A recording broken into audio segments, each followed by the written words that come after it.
বাংলাদেশের রেললাইনের পাশে অবস্থিত সবচেয়ে বড় যৌনপল্লী দৌলতিয়া।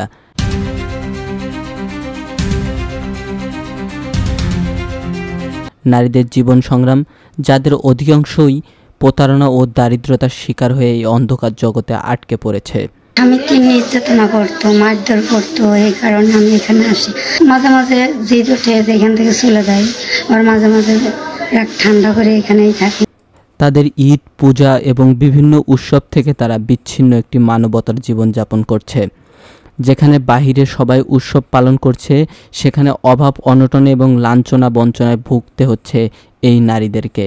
এখানে স্বপ্না আক্তারের মতো অনেক মেয়ে প্রেমের ফাঁদে পড়ে পরিবারসহ বিচ্ছিন্ন হয়ে এই পল্লীতে এসেছে। আসার পর আর তাদের কোনো ফিরে যাওয়ার পথ খুঁজে পায়নি। এখানে অধিকাংশ শিশু রয়েছে, কিন্তু শিক্ষার সুযোগ, সুস্বাস্থ্য ব্যবস্থা এবং জীবনের মান উন্নয়নের ক্ষেত্রে কোনো সহযোগিতা বা সরকারি কোনো উদ্যোগ নেই।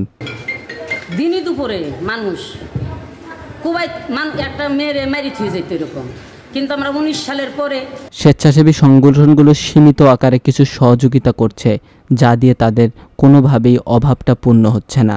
পল্লীর বাসিন্দারা ঈদসহ নানা সময়গুলোতে খাবার এবং অর্থের অভাবে মানবতার জীবনযাপন করছে। এখান থেকে কোনো নারী যদি তার জীবনকে পরিবর্তন করতে চায়, কিন্তু সমাজ তাকে সেই পরিবর্তনটা করতে দেয় না। এদের সহযোগিতা করার জন্য সরকারকে আরও বড় বড় পদক্ষেপ নিতে হবে, যাতে করে আর কোনো স্বপ্নার মতো কোনো মেয়েদের জীবন এভাবে নষ্ট না হয়ে যায়।